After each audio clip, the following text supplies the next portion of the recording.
I've got like 8 people married, 6 of them divorced, but you know, man, look. It depends on what stage you are in life. If you're in your 20s, live. So in high school, I was dusty. Like, you know what I mean? Like girls were looking at me like, I know he's the MVP, but he's a dusty ass MVP. There were fine ass girls in my school. I went to Westchester, which is known for the beautiful girls. 53 dudes plowing, 1 guy to every table, and the rest. Dudes plowing? Yeah, I know. I mean, come on. Let me get one of these invites here.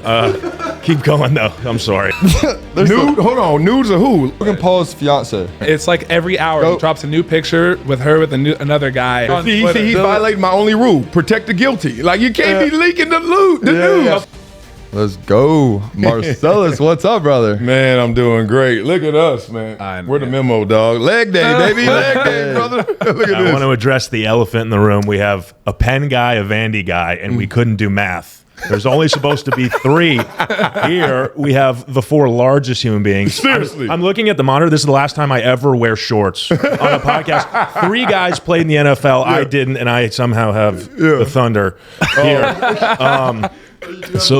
And you played quarterback too? I did. Let's not talk about that. Just tell people linebackers. So I don't have to explain that. 1 step drops. This big ass. A couple pounds ago. Okay? Many cheeseburgers back. Yeah. We're working on it. Yeah. Okay? We're working on it. Yeah. But it's a pleasure to have you here. I'm going to hand it over to Mo.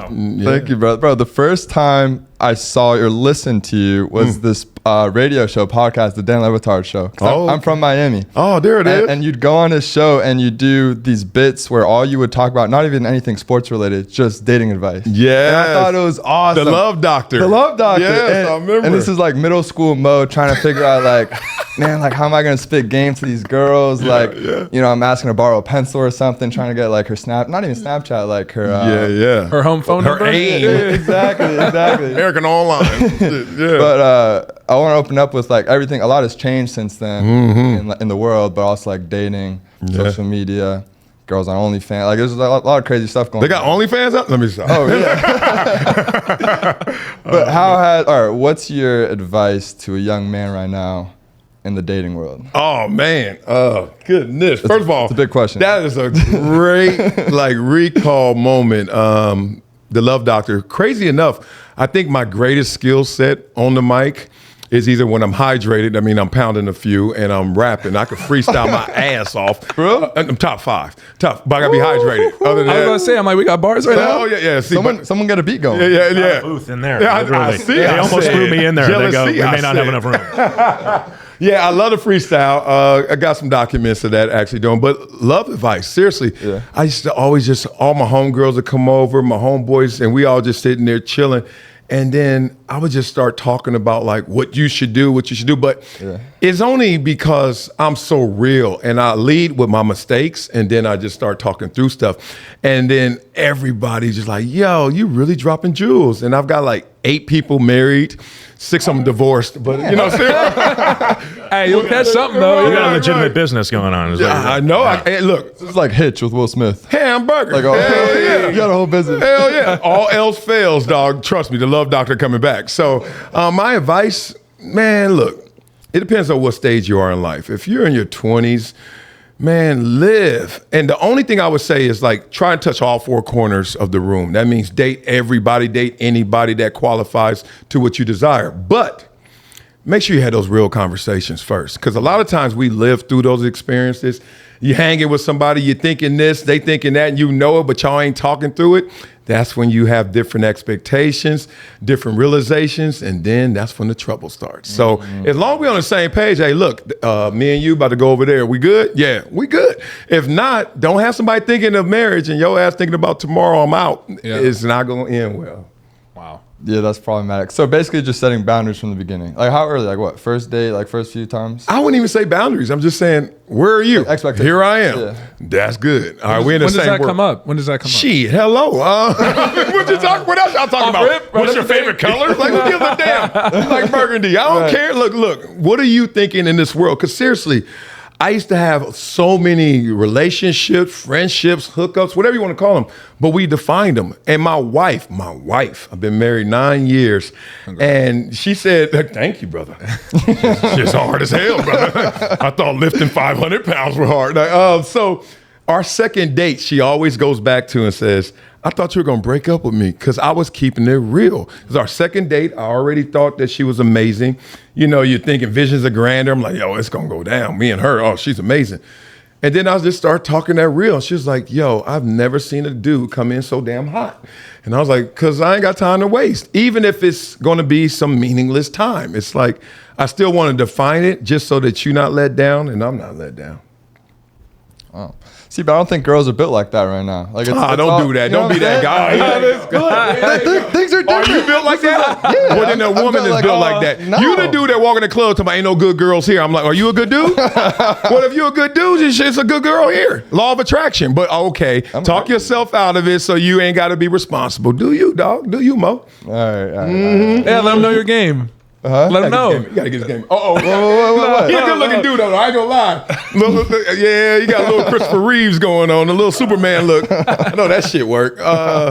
Just be real, man. You get way more going there than you don't. That's why the ugly dude who talks to everyone and is just not scared gets a lot of numbers. And you're like, how the hell are you getting these numbers? Other than being rich. Let me stop. But then, you know, it's just like, if you keep it real, you'll be pleasantly surprised how open people are. But everyone's walking around guarded. Everyone's saying, oh, it ain't nothing out there. Everyone's saying the same shit. And that's why you're getting the same results. It's like, cut through that stuff. I used to win, dog. And I used to win with no losses because I used to keep it real. And that's the way to win. Like, you don't want nobody coming back to you 6 months later with some BS. Yeah. Why? Who wants that? Yeah. But how do you approach this now that things are more virtual? Well, Because there's value to that face-to-face aspect on top of being real. Yeah, y'all got a different animal, which I'm jealous of, but hey, I ain't have to tame this animal. Like, if I were active as a player and single, like I was, with technology, Yep. Jesus, oh, man, good Lord. I mean, I was winning just off of like just emailing people and like, somebody gonna come, they gonna trap me. reply. I'm gonna get a lawsuit off an old ass email from 01. It's gonna be a problem. But yeah, I used to just like, I was like really early adopter to like mass emails, mass texts. I used to throw parties when I was playing, kind of like you saw in Ballers, but you had to do it like really granularly. Like I would just, hey, I know you. Okay, I'm gonna put all y'all in the same email, BCC y'all, and just send it out. Everybody show in my house. And I was like, all right. And so I used to do that as well in terms of networking, dating, all that. Y'all got so much nitrous in y'all now because y'all can just talk to somebody in Japan right now. That to me is so tempting that maybe you guys are getting distracted by too many options. And DMing too. That's a big one. Like, yeah, y'all, I have never DM'd.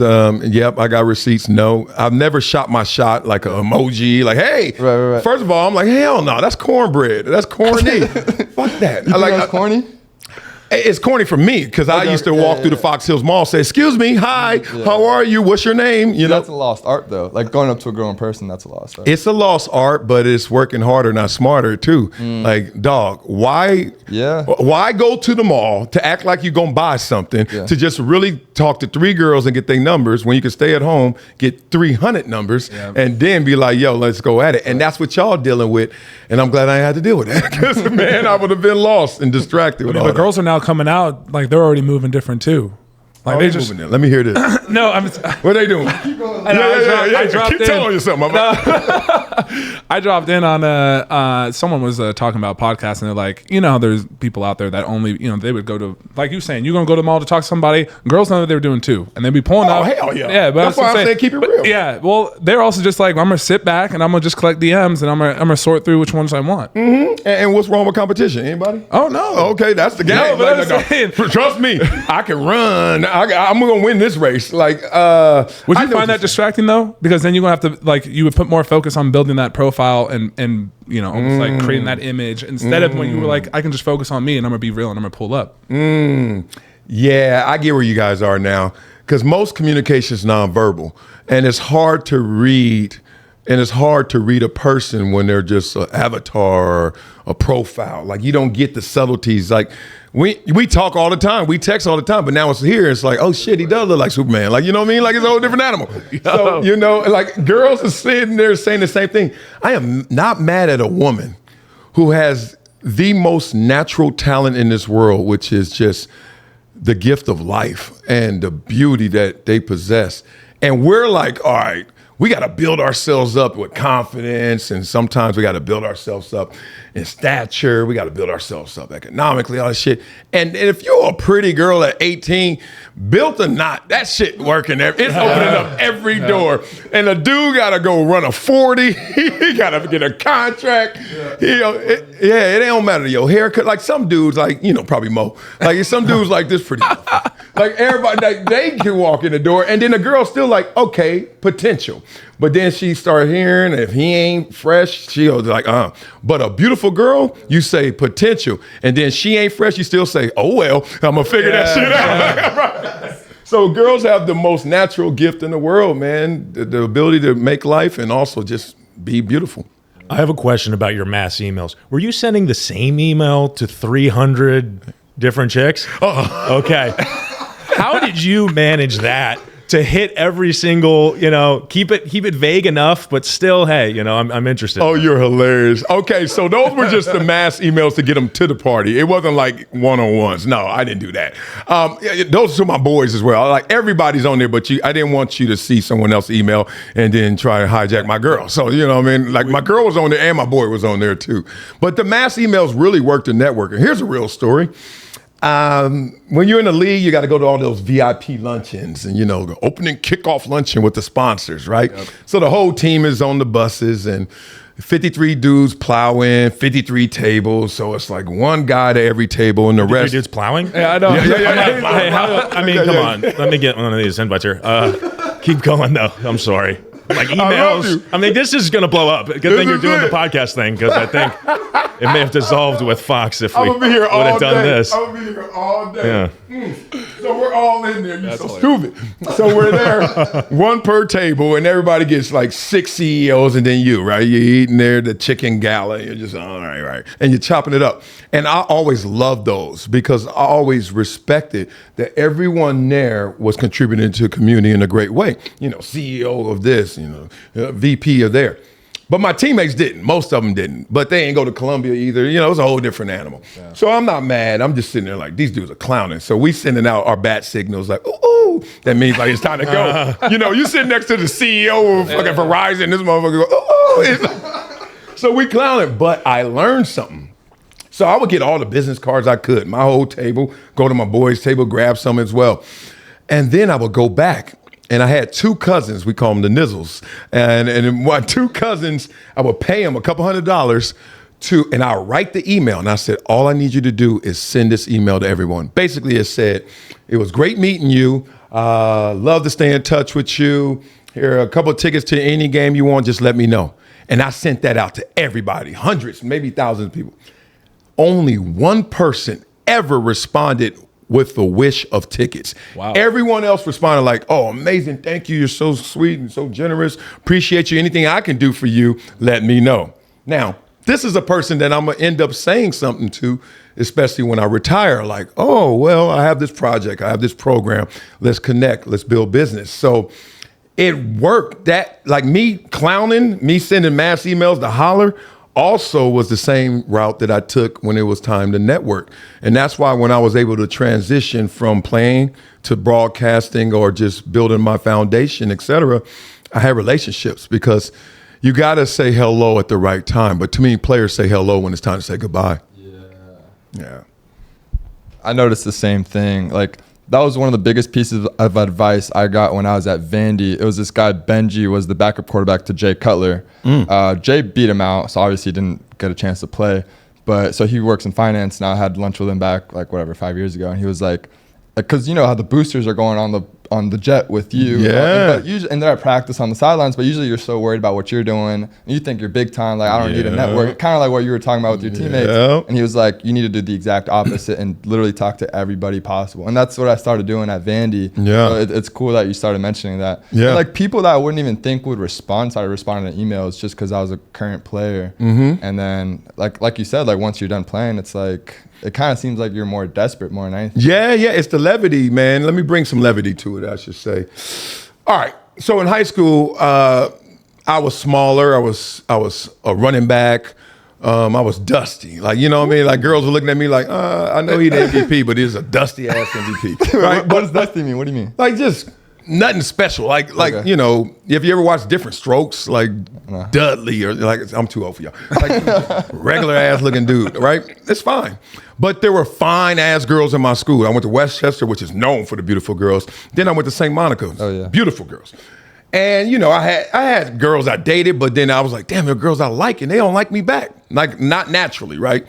So I was like, all right. Do you know when you get drafted, all of a sudden you have a draft party and then who shows up is the same girl who's fine still, but now I'm finer. And I was like, wait, I look the same, motherfucker. Maybe my bank account don't look the same. Leveled up. And so obviously we dated, we hung out, but I had a mental block. Like you never can go all the way with me because when I was just here on the block with you, here in third period with you, you didn't give me the time of day.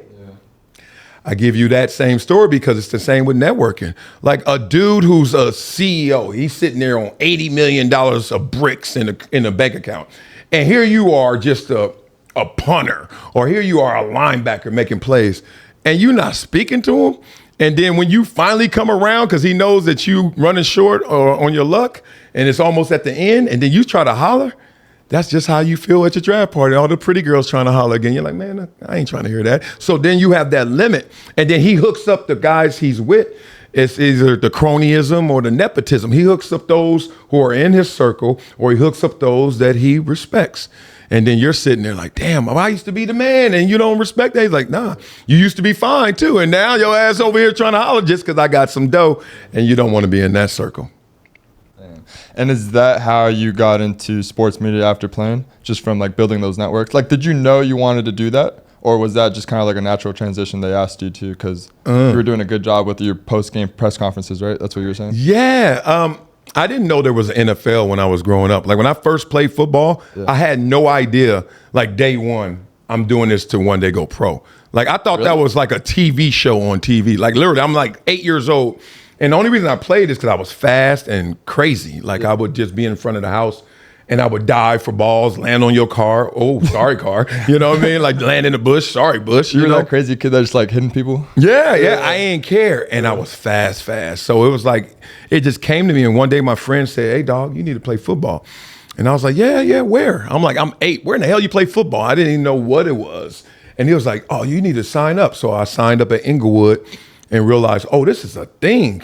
Organized, teammates, huddle. I didn't have any brothers. I'm just like green to it. And then I used to watch TV and I always thought that was like theater. I was like, oh. I wasn't like these kids now. Like, shit, they know your contract. They know where you went to school, all that. And I was just like, there's some old ass dudes playing what I play at the park. I was like, oh, interesting. And then you realize, oh, that's an occupation, that's an end game, et cetera. And obviously I had focus. Same thing happened with sports media. I knew there were dudes on the radio, AM radio. I knew there was Sports Center, but I didn't know there were daily shows talking about football. I didn't know what NFL Live was. And so I literally am the guy that is all of a sudden thrown into like Mike and Mike. And that was my first time being in sports media on a major level other than the regular interviews. But how did I get there? Simple. I was nice to people. They come in the game, they come in the locker room, and then my teammate, like this big ass dude, right? So I'm like, so they'll say, so what happened on 3rd and goal? And they stick the mic in his face. He'd be like, oh, which one? And then they'd be like, 3rd and goal, you know, the big play, they turned around the game and all that. And he'd be like, coach called it, we ran it good. And then they would come to me. Yeah. And then I just explain the shit that really happened. So, all right, so coach called this and we were supposed to go stunt right, but we saw it in practice. And I would give them this long, eloquent, I must say, answer, but it just had color. Man. Right. I just answered it like they were a human being asking another human being a question instead of I'm a tired, spoiled jock, you know, on my high horse. What do you want? And I think a lot of times that's what happens. And that dynamic was real. And then I finally was able to materialize that and turn it into a job. When it was time to move on, everybody was calling me. Because they were like, oh, man, we want to see what you're up to and want to talk to you more interviews, et cetera. And I had that snowball effect. My teammates, all of a sudden, they tried to switch their personality, turn it back on. Oh, I can actually talk more than 3 words mumbling. And by that time, it was a little late, and that allowed me to skip the line. Would you have like a lot of teammates that would reach out and be like, "Hey man, like put me on. Like let me know the path that you were on. You know me in the locker room. Like, we always chop it up. Like I can do it too." Yeah, all the time. I mean, still to this day. And I will always put somebody where they belong in terms of like, I know your talent, I know your potential, and I know what you want in an opportunity. Here you go. But first you got to show me you work. If you work, I don't care. I'll give you my job. If you better than me, you're going to take it. If you're not, I'm going to take my job back or you're not going to lose it. Same thing we were talking about them girls. Like, I like to compete. Like I just am a natural competitor. Like put him next to me. Let's talk. And he can win. I'm like, all right, he got me. Or I can win. That's why I'm here. So I will always try to help my friends into situations, make the connection, give them the audition. And then it's out of my hands, especially when I worked at mainstream media, like you got to impress them. It's not me. I'm going to make the connection. I'm going to open the door. You got to stay in that room. Did you find any platforms and shows that you were on where maybe that like competitive mindset was maybe, almost too alpha in the sense? What are you really asking? Censored. Right. What do you think? When I would follow you, and I guess this was Okay, I'm gonna learn a lot about you. How you ask this question? You better go right to it. Don't be trying to this is BS light. me. I'm gonna let you pave the way on this one, but I'm Yes. just saying like. I was very interested in I would watch you on Sports Nation. I found that show amazingly like fun, and it seemed like a gamified type of way to still be an athlete and still be tied into sports. Yeah. But I've seen all the turnover that's going on in the media, and I'm more interested in just the backstory behind that and trying to manage the personality and coming from competing day in and day out. Yeah. Some people aren't with that, and that can lead to a clash of personality. Yeah. So I'm wondering what you've seen. Yeah, I hated the teammate aspect of sports media, but I love my teammates. So there's a big difference. So when we're talking right now, I'm not here to make sure you don't lose. I'm here to make sure you win, right? So there's a big difference in how this is versus traditional sports media. Because we're going to do this and then we probably won't do another one for months, if not next year. You know what I mean? Yeah. There, I got to do another block with them. I got to do another show tomorrow with them. I got to do the rest of my contract with them. So not only do I got to help them win, but I got to make sure they don't lose. And that's when you lose the authenticity. Because sometimes them are saying some losing shit. And somebody needs to call you out on that loss. Yeah. Like, you know what I mean? Because that's how we learn, that's how we grow, that's how we get better. But we're all just kind of like, don't let him die right now. I'm like, why? He gonna resuscitate and he gonna revive next block. But this one, he lost this block. Yeah. So we're all doing this like dance of like, that's wrong, but I'm not going to push too hard. That's wrong, but I'm not going to really address that. And it really happens. I tell you, the worst example of it now is when there's a man and a woman going at it, especially about a sport that she didn't play or he didn't play. Then they just sitting there like, they're like pleasantries. I'm like, dog, let her know. You at the barbershop, like, what the fuck? Like, if y'all don't talk the real, and then that's why podcasts, that's why the real ones, that's why independent, new media, whatever you want to call it, is catching up and closing that gap. Because it's like, dog, everybody gonna be okay. Just tell it like it is, and then let's move on. And I used to have to like do that song and dance because that's what the business model asked for, and that's what your teammates needed. Even though I didn't want to do it. So I used to be like, I go in, they go in. I'm like, don't kill them. All right, just wound them. And I'm sure they probably felt the same way. But I'm like, this shit is ice skating. And like, we're not really going there. And especially when you have all this talent of people who did it or have tremendous theories on how it's done, say it. And then when it just stops short. So being an alpha and being who I was, I never was a typical broadcaster, and that's why I was on Sports Nation. That's why I had like a personality-driven show always, because it was like, dog, I can't just talk third and goal. Like, you just can't talk, it running. gets boring. That's what I like about you, too, that you go outside of sports. Yeah. Just straight X's and O's. Yeah. My boss told me that when I was at ESPN like 2 weeks in. He was like, dog, he said, Marcellus, you can't stay on topic. And that's a good thing. He was like, yo, your personality is going to take you places. And he's like, just keep going with it, lead with it. And so I did. But yeah, the worst part about that is just that song and dance. You got to always protect somebody, which doesn't always unleash the truth. Would shit pop off offset? Off air? not with me, but yeah, people. But like at Fox, like Skip and Shannon. Yeah, I mean that's Yeah. You know, like. Oh, let me say it the right way, because you don't have to censor nothing right here. no, it's not We even abandoned that new media thing. Yeah. Political here. Yeah, because I don't have experiences, because my experiences was like always, I'm going to say it, and then we would get to commercial break, and I could tell that somebody was hot. Let's say Acho, let's say Max, and they hot. And I've talked about the times we had like a little contention. I was like, dog, what's wrong with you? And they were like, oh man, you know, nothing. I'm good. And then you're like, oh, there we go. But I've been in the locker room. You know, I played 10 years. I'm okay. If you don't like me right now, just tell me why, and then I could try and amend it or try to make it good and smooth it over. But I've seen fights more based on what someone said than what they were saying, like what social media said about you and all that stuff. But I never had a fight. Michelle Beadle checked me one time because I brought up someone she didn't like on air in a glowing way. And she was like, and then she just got like weird. And I was like, I noticed it, but I didn't say anything. Then we got off, and then the next day the bosses brought us in, and they were like, yo, but Mama wasn't happy about, we call her Mama Beadle. Mama Beadle wasn't happy about that. And I was like, about what? And then about that name, and I can't say that name because then that's going, ooh, that's beef. yeah. So I was like, I protect the guilty. One thing, I only got one rule in this. Yeah. Protect the guilty. So they had beef, and I didn't know. So I'm like, oh, okay. I said, but let me tell y'all all one thing, including Michelle. I was like, not my business to know who you don't like and who you do like. Like, I'm just talking about who I like, right? And so I respect it. I said, look, I ain't gonna bring her name up ever again in that respect because it gets under your skin. But that was the only time I ever had like this with somebody. Everything else, they probably got a long ass list. And I'm like, man, shut up. I don't care about all that. I'm excited to see Skip and Richard Sherman.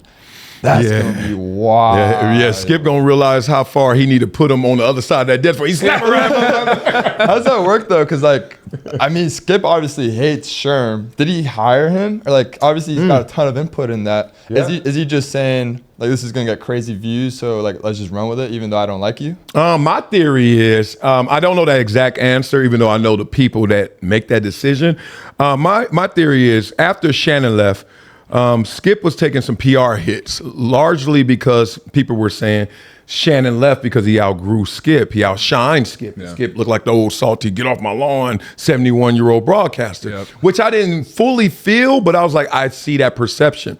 So I went 2 months ago or so, I said, the smartest move for Skip would be to grab Richard Sherman and Jalen Rose, the two people that everyone says they got beef, they hate each other, whatever, and make them his co-hosts. Now, the first show I would do with Richard Sherman there and Jalen Rose would be like, y'all thought I was soft. Y'all thought I ain't care. You right? Yeah, just like, you know, own your issues, whatever that is. He did half of that already. He already got Richard Sherman, so that's interesting. Skip has the most say I've seen of anybody on a network. Now, that's not to say there's not other people in comp. Colin is in competition with that. He runs his show exactly how he wants it. Stephen A has his, right? But Skip is another level. Skip is the only one that when someone goes at Skip or someone tries to, upstage Skip, you just don't see them anymore. Kind of like, they just go out to the desert. They just go to the desert and disappear. Like the mafia of sports media. For real shit. And I was like, damn. But Skip helped raise an entire industry. People got to understand that. Godfather of sports debate, but more importantly, people don't understand this. Skip got to start like on the debate side, Cold Pizza, what's that, 06, 05, somewhere around there. Everyone who worked on those shows may have been like, they could have been just like the guy cleaning up, the mentees. It could have been just some like production assistants. They're now execs. They're now bosses. And he helped raise them. So they're all indebted to him to a degree. So that's why they all salute Skip and give him his props and also defer to him. So he earned those stripes and he flexes them sometimes. That's wild because from my perspective, it's always been like Stephen A was carrying everything. And because like, I guess by the time I started watching, I guess like sports debate shows and I think later on he started taking it over. Well, yeah, but I'm saying like my view, and I guess Skip does such a great job of just like playing the devil's advocate and the bad guy. I just grew to my viewpoint was like, man, hey, screw that guy. I'm so glad he's gone and he's gonna do his own show. But like the background of that's interesting because I would never have viewed him as one of the GOATs in that sense. Oh, yeah, it's not one of the. Like, Skip put this thing together. Yeah. Like, hello. Like, because you got to remember, Stephen A was there. Then he got let go, and then he came back. And when he came back, it's because of the good graces of Skip bringing him back and also propping him up. You guys are too young. And once again, like I said, different strokes. Here's another reference you guys don't get. All in the Family. One of the best shows ever created. It was this sitcom about this old white man, Archie Bunker, who didn't like anything but what he liked, right? An immovable object. But the whole show was everyone else around him, younger, energetic, different ideas, liberal. He was just, they will all try to make him have a new viewpoint, and he never did. And that's who Skip Bayless is in character. Skip is going to come on there. He ain't going to like LeBron, and he going to love everything Cowboys, right? Yeah. And then it's your job, whoever you are, Stephen A., Shannon Sharp, whoever comes on there, Richard Sherman now, and try to move him off that point. And because he doesn't move, that's the fun. We're in on the gag because we're like, that swing gonna hurt. Damn. It's like trying to swing and knock out Floyd. You're like, you finally got him. So you love Floyd, and then you grow to love to hate Floyd because you're like, damn it. Somebody gotta knock his ass down. Yeah. And that's Skip Bayless. That's his play all the time, and that's why it works. It seems like they're taking that now to the fighting game, or obviously you mentioned Floyd, but the celebrity boxing game. Yeah. Have you been keeping up with like the Pauls and like what's going on with like Dylan Dennis and Logan Paul and Dylan like leaking his fiance's photos? Like, have you seen like all the ain't posts? seen that? No. Drop the nudes. Nude? Hold on. Nudes of who? His fiance. Logan Paul's fiance. Oh yeah. He has spent it's like different. it's like every hour he drops a new picture with her with another guy and his low key. And they about to fight? Oh yeah. Yeah, it's about to be crazy. Wait, can you pull up his Instagram page? Oh, not the nudes, but the Instagram page, or like either the Twitter. on See, Twitter. he violated my only rule: protect the guilty. Like you can't be leaking the news. Okay, well, there's the conspiracy behind that though, because I was just talking about, and someone was like, "Oh, Logan was all in on this. Like he out here plugging." Well, I could see that being the case. Yeah. Wow, all three of them in on it, right? Well, that's what I'm saying. So like in this celebrity, like in WWE kind of extended, you're still kind of in a combat sport, but like now the running thing and that everyone that watches is like, okay, it's an inside job. It could be, and The pay-per-view is gonna be crazy. you know it all works, whether it's real or fake. Okay, hold on. This is Instagram. I'm not about to see a nude on Instagram. You're not. Yeah, They gotta take me to that Twitter link. Yeah, exactly. Yeah. Reddit. I need to see some Reddit. This ain't You gonna gotta be. go on Twitter. This The is show gotta PG. go on Twitter. PG. You want the pictures? I mean, we can do that for you. No, Hey, I mean, we'll cut it right now. We'll just show you the pictures right now. Yeah. X. Oh man, it's. Oh yeah, you scroll on that feed. Go to his. Go through his media. Yeah, no, Go there's some stuff there if you keep going. It is. Yeah, the funny Yeah, thing scroll is, up and then click on the We put media some on tab Twitter? right there. Not the actual That's weak. nudes on y'all gonna eat up this whole damn podcast. I'm gonna show it. Trying to dig That'll for be- one. no. That gonna be not even a news. Like I've seen that at the beach, man. Let's get the hell out of here. She Yeah. had like all these boyfriends, so like Yeah. she'll Yeah. post the photos of her with all Oh, that's dope too. trying to get under his skin. No, We'll show him on. yeah. The good thing about this is it's following the same beats. Like Skip is following Archie Bunker beats. This is following the beats of media, which is create storyline. And then once you create storyline, then you have engagement, because we all know when we see any combatants or contests, they don't want the other one to win. So it's always that competition built in. But what we don't know is how invested they are in winning. Storyline gives you that. When you all of a sudden can map as a fan, oh snap, this dude embarrassed him because of his girlfriend's pictures leaked on the. Now we're more invested and engaged. They fighting the same, but now we are mapping onto it a greater story. And that's why people love it. That's why Rocky was the best. Because you were like, wait a minute, Rocky came from nothing.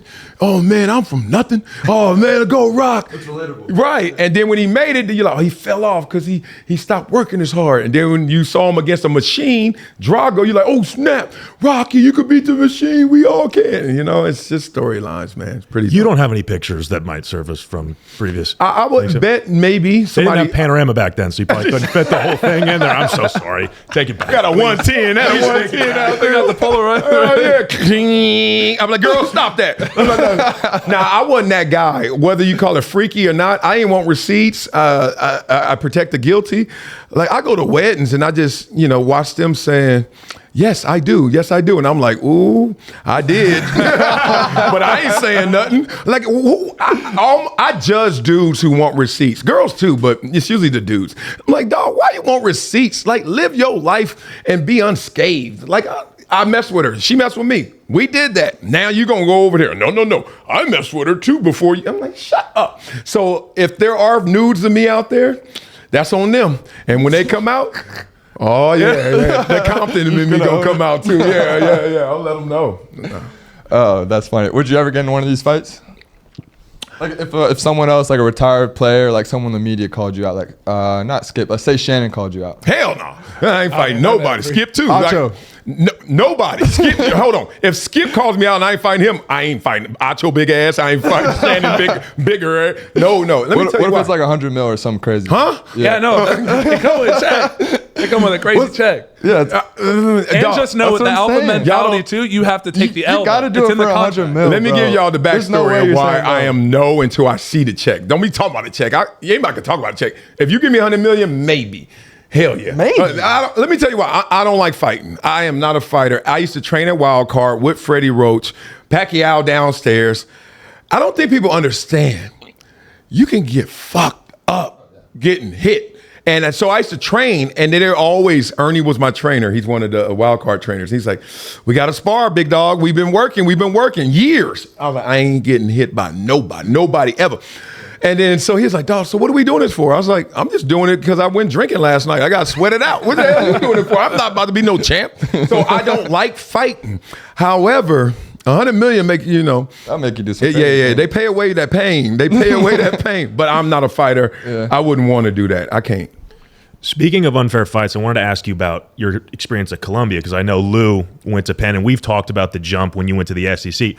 Let's be honest, you were fucking up guys named Trevor over in Columbia. He's got no chance. You're coming off the edge. I had like 5 He's Trevors a on my team. biochemist. I know, too many Trevors, right? Way too many. You know some Ethans out there. You know what I mean? Let's be honest. Yeah. Like, were you like, I may be an all-pro right now because of this? Like, It's wild. It almost went exactly opposite of what I expected and what you just said.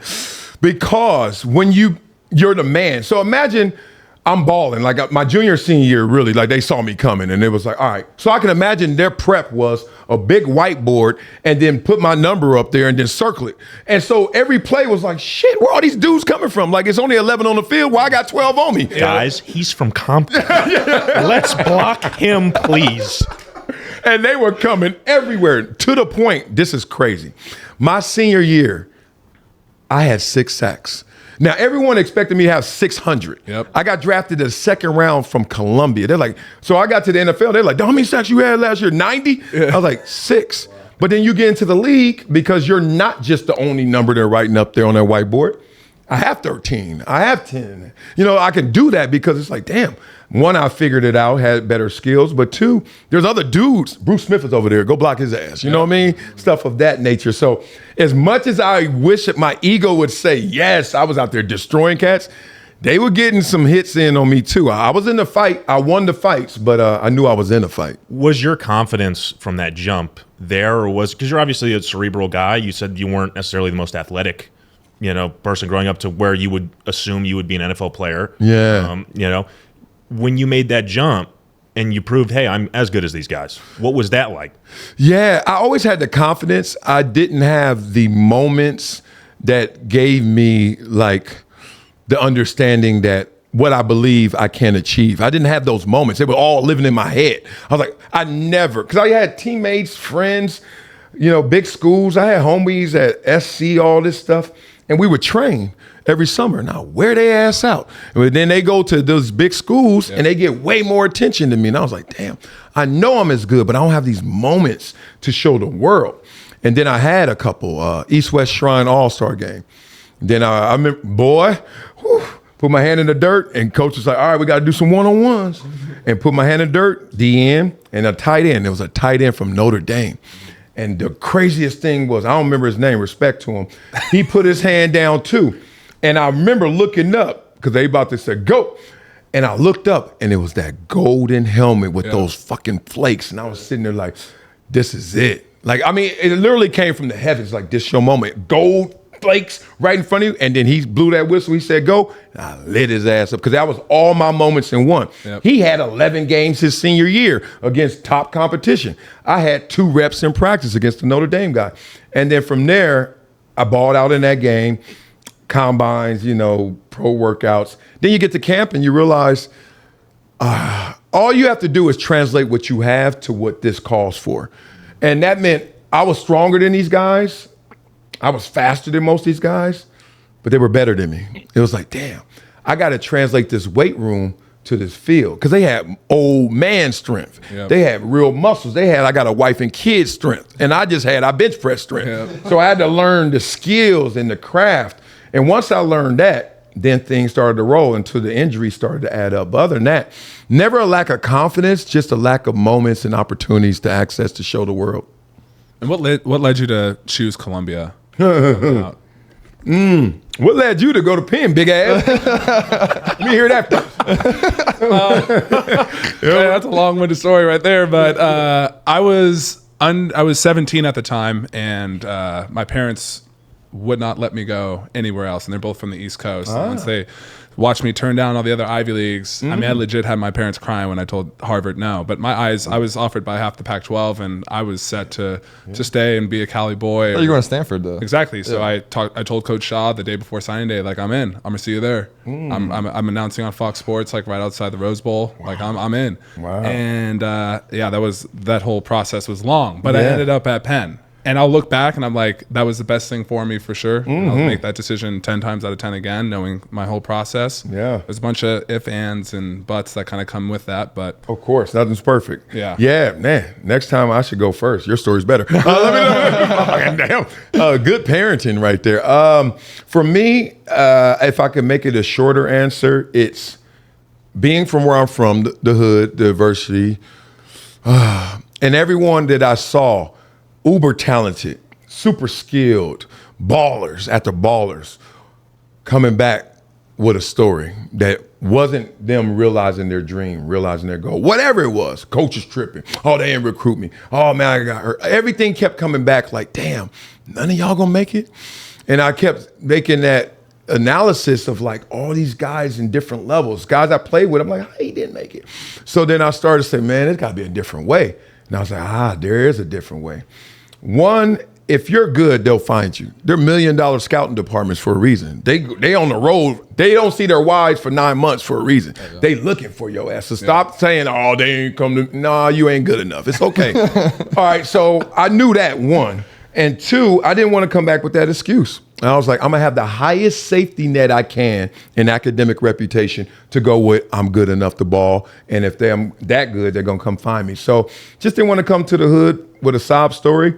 I wanted to come back and make sure that it was going to work either on the field or off the field. So nothing gives you a better reputation than going to an Ivy League school in terms of academics. It's just the way it is. Yep. It's just like, a Bugatti. If you driving a Bugatti, motherfucker, you got something. I don't know if you the richest man on this planet, but you ain't broke, right? Until you know their story deeper. And that's so what you find out it's a lease and then they have to charge the keys back. I just told somebody this story. I said, a billionaire could get on the bus and you think he broke. But then somebody who is broke could be riding a Bugatti and just valeting it and you think he rich. Mm-hmm. But that point is, before you get to level 2, you are already assuming level 1. Yeah. And me, big, black, Compton, was not trying to get people to have to go to level 2. I wanted level 1 to be, he in a Rolls Royce, he's smart, he can ball. And I wanted that simple. What's cool is the new wave, exactly what Lou did. So he played 4 years at Penn, and then, he got hurt because you can't get like a redshirt year, but that's how he got his medical. Then grad transferred to a bigger program in the SEC. So you get best of both worlds. My other buddy, Justice, who came in after him, lived with me, receiver, played 4 years at Harvard, grad transferred, came to Vandy. So you get the bachelor's, you play in the SEC, so that gives you, I guess, more tape, obviously, for the league. Yeah. I mean, you can still make it from an Ivy, but there's this new wave of guys. Oh, you think you can make it from Ivy, motherfucker? Obviously. Yeah. Really? We've been here this long? Yeah. I didn't know that. But there's still some about playing Power 5. No, it ain't. No, it ain't. So? Hell nah. You been to an SEC game? Yes, I went to the. Well, no, that's not SEC. I went to the Auburn, Oregon championship game, and that was insane. And that was only like half SEC, so I got the S and a little of the E. And I was like, God dang, this mother! They crying in my row. I'm like, why are you crying, lady? She just sipping lemonade, making lemonade, and just, oh my baby, we down in the second quarter. I was like, golly, they're all in. I'm just saying. I'm gonna say it like this. That's what they sell us on because that's what they should sell. So that's how they get more money, Power Fives. That's why 10 years ago they were saying it's going to be all super conferences. And now we're seeing it's all super conferences. Yeah. It's all matchups. It's all for the TV ratings. It's all for the TV contracts. But they suck us into thinking the same thing. So then all these great players all going to the same school. So you got 5-star SC at running back. And then who's behind him? A 5-star who's coming. And then who's behind him? A 4-star. And I'm like, dog, why don't you just go be the big fish in a little pond and go somewhere like me and get your ass there? And look, I respect how he did it. And a lot of guys do it. And then got to take that middle step to go to a Power 5. But the goal should be skip that step. Yeah. Get drafted. So, at Columbia, like only 3 guys were in the league from the Ivy League when I got drafted. And they were writing articles like, it's been a decade since someone was drafted from an Ivy League. Can Marcellus be it? And it's flattering. I give me some of that love. But for real, it was just like, I had a mindset like, dog, if I'm good enough, it's going to happen. That's it. Like, everything else was like, y'all trying to suck me into some BS. I'm like, nah, dog. Why I got to play against him when I just played against him in a damn conference game, or I just played against him and he's going to be okay. Yeah. And then I went to a bowl game and then I whooped all of them. Like, now you trying to tell me go somewhere else? Yeah. I just think it's like to serve them more than it is to serve us. What about the money component now, NIL? Like, what if I'm that 5-star running back? I can go to a FCS or Ivy, which obviously is supposed to pay dividends down the road. Yeah. But I'm 17 years old and Bama's saying, here's $3 million.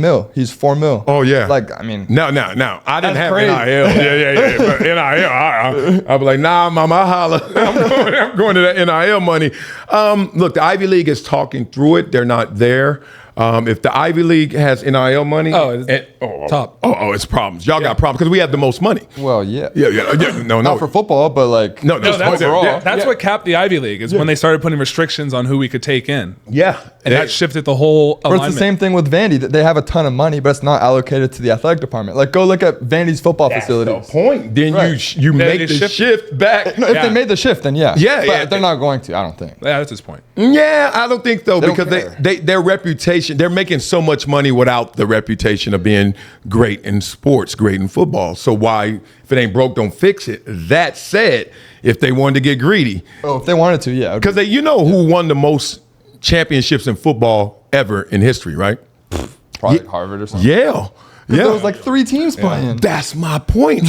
Here's my point. Y'all were around. All these other Power Five. First of all, that wasn't even around it. It was Ivies holding that down. Ivies ran this shit to like years ago. That's the point. Foundation of football.